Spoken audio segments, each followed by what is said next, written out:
You're not tired, you're scared. I want you to actually sit with that for a second, because I'm not saying it to be dramatic. I'm saying it because it's probably true, and nobody around you is going to say it to your face.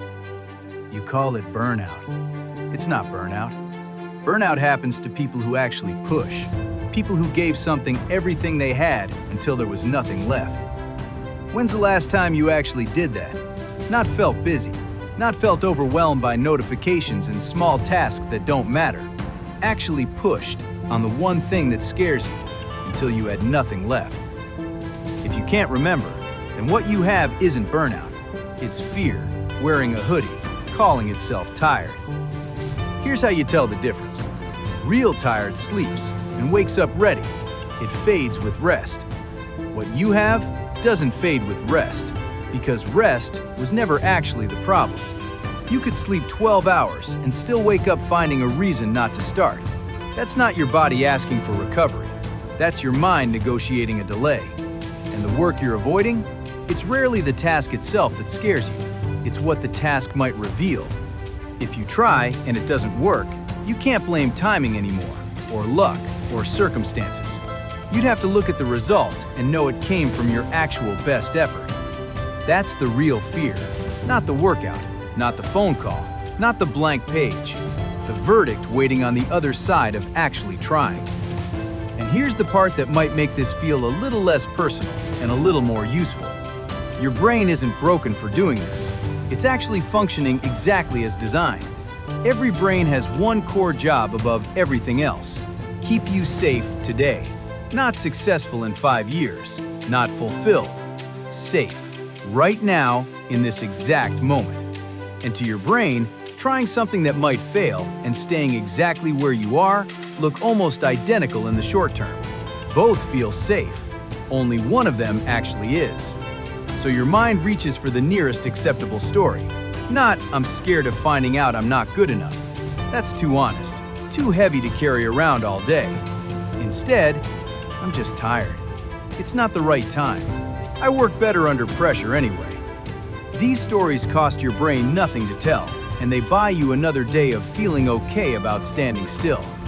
That's not weakness. That's a very old survival system doing exactly what it evolved to do, in a world that no longer matches the threats it was built for. The tiger isn't chasing you anymore. The hard conversation is. And your brain, most days, genuinely can't tell the difference. Which means the lie isn't really about laziness. It's about protection. Bad protection, pointed at the wrong danger, but protection all the same. And once you see it that way, it gets a lot harder to keep excusing it, because you're not fighting some personal flaw anymore. You're just fighting an outdated alarm system that needs to be told, clearly and often, that it's safe to move.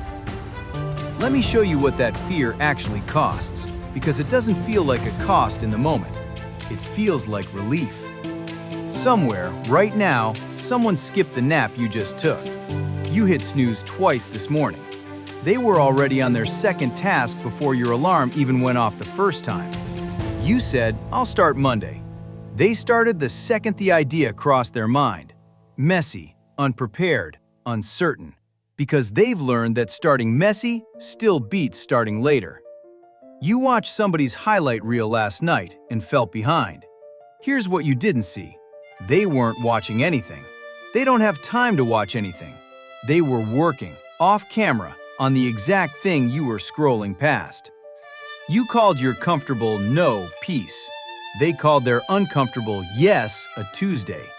Just an ordinary Tuesday. Nothing special about it, except they showed up on it anyway. None of that is about talent.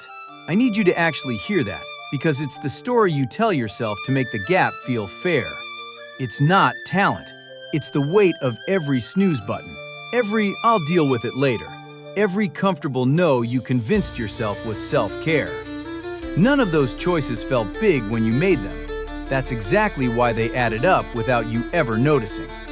And the cruelest part is that it's completely reversible, which somehow makes it worse, not better. You didn't lose the last 2 years to bad luck, or a system stacked against you, or a lack of talent you were simply born without. You lost it an hour at a time, to a version of you that kept choosing the version of comfort that felt the most defensible. Nobody could have called you lazy for any single one of those hours. That was never the trap. The trap was that they were individually forgivable and collectively fatal.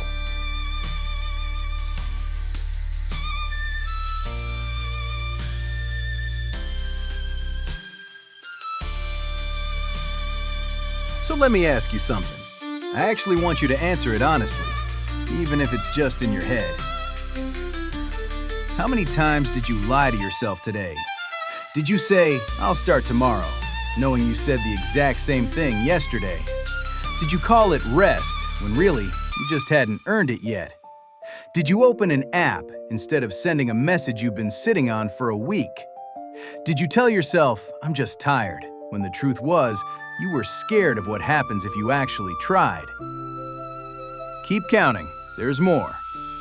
Did you skip the workout and call it a rest day without asking your body one honest question first? Did you avoid the call because not knowing felt safer than knowing? Did you check the number in your account and look away just as fast as you looked at it? Did you scroll past the thing you used to dream about and feel nothing because nothing hurts less than feeling behind? Did you talk to yourself today in a way you'd never let anyone talk to someone you actually loved? Keep counting. One more wave. Did you imagine yourself 5 years from now, still having this exact same conversation with yourself and just quietly change the subject in your head? Did you compare this year to the plans you made back in January and lower the bar just enough that it wouldn't sting? Did you catch yourself already rehearsing tomorrow's excuse before you'd even finished making today's? You don't need more answers to any of that. You already have them. What you need is to stop lying to the one person who already knows the truth every single time: yourself.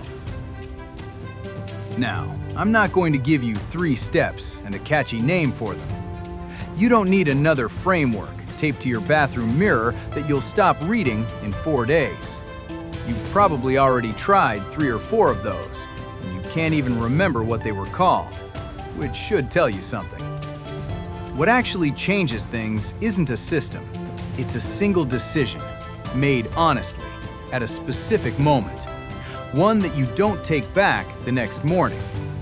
Everything else, the habit trackers, the morning routines, the 15-step productivity systems, those only work after that decision has already been made. They're maintenance. They're not the spark. You need one thing. Tonight, before you sleep, pick the one task you've been avoiding the longest. Not the biggest one, the one you keep quietly skipping because some part of you is scared of what it means if you actually try and it doesn't go well. Do the smallest possible piece, not the whole thing. Just enough that tomorrow you can't honestly say you haven't started. That's it. That's the whole ask. Because the goal was never to fix your entire life in one video. It was simply to take away your favorite excuse for one more day. Tired, busy, not ready, later. You already knew none of those were ever completely true. You just needed someone to say it out loud.